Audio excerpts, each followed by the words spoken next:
स्वागत है बच्चों आज की कक्षा में। आज हम पढ़ रहे हैं सुकना सोपदेश पाठ के छठे अनुच्छेद को। तो प्रिय विद्यार्थियों देखिए, अप्रेतु स्वार्थ निष्पादन परई दोषान अपि गुण पक्ष आरोप यदिभ प्रतारण कुशले धूर्ते प्रतार्यमाणा वित्त मद दत्त चित्ता सर्व जनोप उपहास्यताम और जानती। वो कहते हैं अपरे दूसरे तू स्वार्थ निष्पादन पर ही। यहाँ ऐसे व्यक्तियों के बारे में वर्णन किया गया है जो राजा के या कुर्सी के आसपास रहते हैं और कुर्सी पर बैठे हुए प्राणी को या राजा को वो गलत दिशा निर्देश करते रहते हैं, भटकाते रहते हैं, और जो उनका अपना हित है उस अपने हित की पूर्ति के लिए वो राजा को दूसरों की हंसी का कारण बना देते हैं। तो बच्चों यहाँ ये कहा गया है। अब देखिए, सुकनास कह रहे हैं कि दूसरे स्वार्थ निष्पादन पर ही अपने हित को साधने में लगे हुए गुण पक्ष अध्यारोपियत भी दोषानपि, अपने जो बुराइयां हैं उनमें भी गुणों को दिखाते हुए प्रतारण कुशल और ठगने में कुशल, धूर्त माने दुष्ट, प्रतार्यमाणा ठगते हुए, वित्त मद मत चित्ता और धन के गर्व से मस्त हुए मन वाले राजाओं को सर्वजनोप उपहास्यताम उपयांति, सभी दूसरे मनुष्यों की हंसी का कारण बनाते रहते हैं। इसके अलावा दूसरे अपने स्वार्थ को साधने में लगे हुए अपनी बुराइयों में अच्छाई दिखाते हुए ठगने में कुशल और ठगते हुए राजा को, जो राजा धन के नशे में मस्त है, उसको सबकी हंसी का, जो जन साधारण उस पर हंसे, उसकी ऐसी स्थिति बनाते रहते हैं। न मानयंती मान्यान, मानने योग्य को राजा मानते नहीं हैं। जरा वैकलव्यम प्रलपम इति पश्यंती वृद्धोपदेशन जो वृद्धों के उपदेश हैं उनको बुढ़ापे से पीड़ित प्रलाप के रूप में देखते हैं। जरा वैकलव्यम प्रलपम इति पश्यंती, वृद्धों के उपदेश को बुढ़ापे से पीड़ित प्रलाप के रूप में देखते हैं। कुपियंती हितवादी ने, जो हित करने वाले होते हैं उन पर क्रोध करते हैं। सर्वथा तम अभिनंदंती, अक्सर उन्हीं का आदर करते हैं। तम संवर्धयंती, जो उनको आगे बढ़ाते हैं यानी कि उनके हौसले को गलत जगह भी बढ़ाते रहते हैं। तस्य वचनम शृण्वन्ति, और उनकी ही बातों को सुनते हैं। तम बहु मन्यन्ते यो अहर्निशम, जो अहर्निशम कहते हैं 24 घंटे, जो 24 घंटे उनको बहुत कुछ मानते हैं। अनवरतम, लगातार। विक्तान्य कर्तव्य स्तोति, जो अपने करने योग्य कर्मों को भूलकर, अपने कर्तव्यों को भूल करके और राजा की ही स्तुति प्रशंसा करते रहते हैं। यो वा महात्मम उद्भाव्यति, और उन्हीं लोगों के महत्व को राजा बढ़ाते हैं। ऐसा सुकनास चंद्रापीठ से कह रहे हैं कि तुम इस कठिनाई में मत आ जाना जो उन्होंने यहाँ सारी समझाई है। ऐसे व्यक्तियों से घिरा हुआ अपने आप को मत पाना, उन व्यक्तियों में से निकल लेना। तो आगे ये कहते हैं, अब देखिए इसका यहाँ पर प्रसंग, व्याख्या, विशेष और भावार्थ। प्रस्तुत गद्यांश कक्षा 12 की संस्कृत की पाठ्य पुस्तक शाश्वती भाग 2 के सुकनासोपदेश से लिया गया है। यह बाणभट्ट की रचना कादम्बरी से संकलित है। सुकनास कहते हैं कि दूसरे राजा लोग तो अपना स्वार्थ सिद्ध करने में लगे हुए अब देखो, राजा लोग तो एक तरफ हो गए, विभाग की दूसरा शुरू हो गया। अपना स्वार्थ सिद्ध करने में लगे हुए, दोषों को गुण रूप में सिद्ध करने वाले, ठगने में कुशल, दुष्टों के द्वारा ठगे जाते हुए, धन के नशे में चूर मन वाले होकर व्यक्तियों के हंसी का पात्र बनते हैं। वे सामान्य व्यक्तियों का सम्मान नहीं करते, वृद्ध लोगों के उपदेश को बुढ़ापे का प्रलाप बताते हैं और हितकारी वचन बोलने वालों पर क्रोध करते हैं। सब प्रकार से उसी का अभिनंदन करते हैं, उसी की सहायता देकर उसको आगे बढ़ाते हैं, उसी की बातों को सुनते हैं, उसी को बहुत मानते हैं। जो अपने कर्तव्यों को भूलकर दिन रात उन्हीं की प्रशंसा करते रहते हैं, उन्हीं की महिमा को प्रकट करते रहते हैं, राजाओं की उनकी झूठी प्रशंसा। मंत्री सुकनास कहते हैं कि राजा लोग उनका हित करने वाले लोगों की ही बात नहीं सुनते। राजा लोग चाटुकारों की बातें सुनते हैं। छोटे छोटे वाक्यों वाली यह वैधर भी रीति है। भावार्थ यानी कि टोटल इसमें वो कहना क्या चाह रहे हैं इस अनुच्छेद में। इस गद्यांश में सुकनास ने चंद्रापेड़ को अन्य राजा लोगों की प्रवृत्ति के बारे में बताया है कि वे उन स्वार्थी लोगों के वश में रहते हैं जो अपना स्वार्थ सिद्ध करने के लिए राजाओं के दोषों को भी गुण रूप में बताते हैं। वे राजा अपने धन के नशे में इतने चूर होते हैं कि न तो वे वृद्धजनों का उपदेश सुनते हैं, न मानने योग्य लोगों को मानते हैं और अपने हितैषियों पर क्रोध करते हैं। जो राजा लोगों की महिमा का गुणगान करता है, राजा सब प्रकार से उसी की ओर ध्यान देते हैं। प्यारे बच्चों, तो ये आपकी समझ में आया। अब आगे देखिए, ये है अनुच्छेद नंबर 7। तद आदि कुटिल चेष्टा दारुणे राज्यतंत्रे अस्मिन महामोह कारिणी च यौवने कुमार। यौवने कुमार, इस यौवन आयु में, युवावस्था में हे राजकुमार, अस्मिन महामोह कारिणी, बहुत अधिक अज्ञानता के अंधकार में डालने वाली, और कुटिल राजतंत्र में, कुटिल भयंकर राजतंत्र में, देखो उन्होंने राजतंत्र को कुटिल और भयंकर बताया है, और ऊपर से उम्र जो अज्ञानता के अंधेरे में भटकाने वाली है।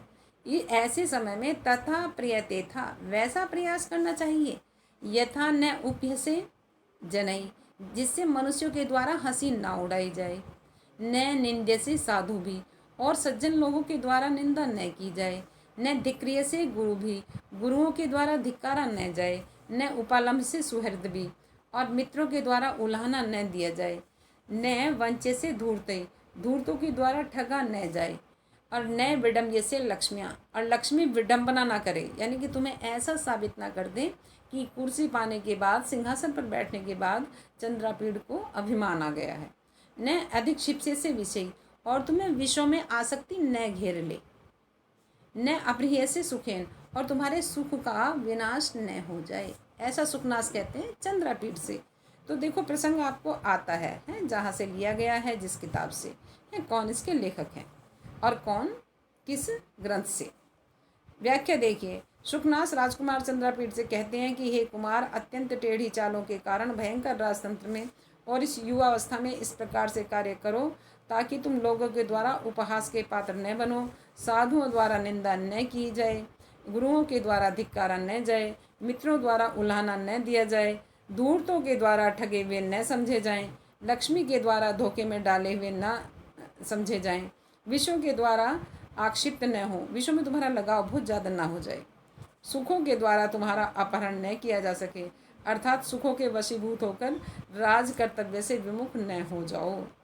विशेष मंत्री सुखनास ने राजकुमार चंद्रापीड़ को उपदेश दिया कि ऐसा कार्य न करना जिससे तुम अपने राजतंत्र से विमुख हो जाओ।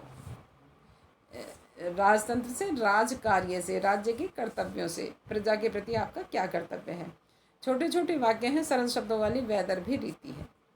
भावार्थ, सुखनास मंत्री द्वारा राजकुमार चंद्रापीड़ को कहा जा रहा है कि तुम्हें युवावस्था में ही राज्य कार्य का भार मिलने वाला है, अतः युवावस्था के और सत्ता के बारे में अच्छे से समझो कि सत्ता के मद में चूर राजा लोगों के दुर्गुणों से तुम्हें बचना होगा, क्योंकि जब एक युवावस्था है, ऊपर से सत्ता का अधिकार मिल गया, तो दुर्गुण भी आते हैं साथ में, इनसे बचना होगा। और युवावस्था के सुखों में डूबकर राज कर्तव्य को आप न त्याग दें, इतने भी संभले हुए बने। तो यहाँ इस तरह से वो समझा रहे हैं। बच्चों, आपकी समझ में आ गया?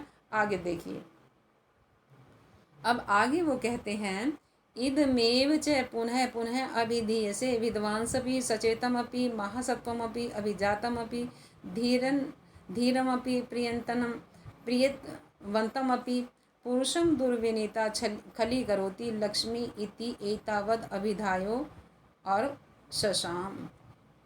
तो यहाँ पर इदमेव, इस तरह से, पुनः पुनः, बार बार, अभिधीय से कहते हुए, विद्वान सम अपि, लक्ष्मी के द्वारा कौन कौन प्रभावित होते हैं। यहाँ ये बता रहे हैं सुखनास चंद्रापीड़ से कि विद्वानों को भी, सचेत समपि, सावधानों को भी, महासत्वम अपि, पुण्य आत्माओं को भी, अभिजातम अपि, कुलीन लोगों को भी, धीरम अपि, धैर्यशाली लोगों को भी, प्रयत्नवंतम अपि, यानी कि कोशिश करने वालों को भी, पुरुषम, पुरुषों को, दुर्विनीता, दुष्टा, खली करोति, दुष्ट बना देती है। लक्ष्मी जो है विद्वानों को, सावधानों को, पुण्य आत्माओं को, कुलीन लोगों को, धैर्यशाली लोगों को और कोशिश करने वाले लोगों की बुरी आदतें बना देती है। एतावद अभिधायो उपशशाम, उपशशाम माने शांत हो गए। ऐसा कह करके चंद्रापीठ से और शुकनास शांत हो गए। तो यहाँ देखिए, शुकनास मंत्री कहते हैं कि यही उपदेश पहले के उसमें गद्यांशों में बताया गया ना, तो उसके लिए कहते हैं कि बार बार कहा जाता है कि विद्वान को भी, ज्ञानवान को भी, बलवान को भी, कुलीन को भी, धैर्यवान को भी, पुरुषार्थी को भी यह दुष्ट लक्ष्मी बुरा बना देती है। इतना कहकर शुकनास चुप हो गई। मंत्री शुकनास का कथन है कि लक्ष्मी अच्छे व्यक्ति में दुर्गुण पैदा कर देती है। सरल शब्द वाली वह भी रीति है। इन पंक्तियों में शुकनास मंत्री ने बताया कि यह लक्ष्मी इतनी दुराचारिणी है कि किसी भी गुणवान व्यक्ति के गुणों का नाश करके उसे दुष्ट बना देती हैं। अतः हे राजकुमार चंद्रापीठ, राजलक्ष्मी प्राप्त करके तुम सावधान रहना। तो बच्चों, आपकी समझ में आया ये। अब आगे देखिए, वो कहते हैं अब जब चंद्रापीठ ने सारा गुरुजी का वचन सुना, सारे उपदेश सुने, तो उन पर क्या प्रभाव पड़ा, अब यहाँ ये बात बताई गई है। चंद्रापीठ ताभि उपदेश वाग्भि प्रक्षालित इव, उन्मीलित इव, स्वच्छीकृत इव, पवित्रीकृत इव, उद्भासित इव, प्रीति हृदयो स्वभवनम जगाम। चंद्रापीठ भी ताभि उपदेश वाग्भि, उन उपदेशों के सुनने से, प्रक्षालित इव धुले हुए की तरह, उन्मीलित इव जगे हुए की तरह, स्वच्छीकृत इव साफ हुए की तरह, पवित्रीकृत इव पवित्र हुए की तरह, उद्भासित ही चमकते हुए की तरह, प्रीति हृदय प्रेम की हृदय से भरा हुआ, स्वभवनम जगाम अपने भवन को चला गया। बच्चों, जहाँ जहाँ ये ईव आया है ना, उपमा अलंकार का प्रयोग किया गया है यहाँ पर। तो अब ये पूरा पाठ आपने पढ़ा। जब आपने पाठ पढ़ना प्रारंभ किया था तो आपको बताया गया था कि ये दीक्षांत समारोह जैसा है कि जब कोई भी डिग्री लेके जाए, डिप्लोमा लेके जाए, तो उस ईयर में उस डिप्लोमा के माध्यम से उसने जो कुछ भी पढ़ा है उसकी समाज को या परिवार को क्या सेवा देनी है, उस तरह से सारा समझाया जाता था। तो सिंहासन पर बैठाने से पहले चंद्रापीठ को शुकनास ने एक राजा बनने से पहले राजा को क्या सावधानी रखनी है, ये सब बातें विस्तार से बताई। अब यहाँ देखिए प्रसंगाप। तो प्रसंग आपने अनेकों बार पढ़ा है, आपको बहुत अच्छे से आता है। हमें इसमें 4 ही बातें लिखनी होती हैं, चारों आती हैं आपको। तो अब ये देखिए, राजकुमार चंद्रापीठ मंत्री शुकनास के इन उपदेशपूर्ण वचनों से धुले हुए के समान, नींद से जगे हुए के समान, स्वच्छ किए हुए के समान, पवित्र किए हुए के समान, प्रकाशित चमकते हुए के समान, स्पष्टता को प्राप्त हुए के समान, और जिसके सारे भ्रम दूर होकर मन में स्पष्टता व्याप्त हो गई और प्रसन्न हृदय से अपने महल में लौट गया। मंत्री शुकनास के उपदेश से राजकुमार चंद्रापीठ अत्यंत प्रसन्न हुए और उन्हें अपने कर्तव्य का बोध भली भांति हो गया। सरल शब्दों के साथ साथ समासयुक्त शब्दों का प्रयोग किया गया है, वह दर्वी रीति है। शुकनास के उपदेश से राजकुमार चंद्रापीठ के सारे भ्रम दूर हो गए। राजलक्ष्मी की प्राप्ति के बाद उसे अपने कर्तव्य स्पष्ट रूप से दिखाई देने लगे। कर्तव्य बोध के कारण प्रसन्नता से वह अपने राजमहल में लौट गया। तो बच्चों, यहाँ आपने पढ़ा गुरु का उपदेश किस तरह से बिना पानी के शास्त्र के जल से और व्यक्ति को स्नान करा देता है। ये सभी आपको समझ में आ गया। आप इसको नोटबुक पर नोट करेंगे और याद करेंगे।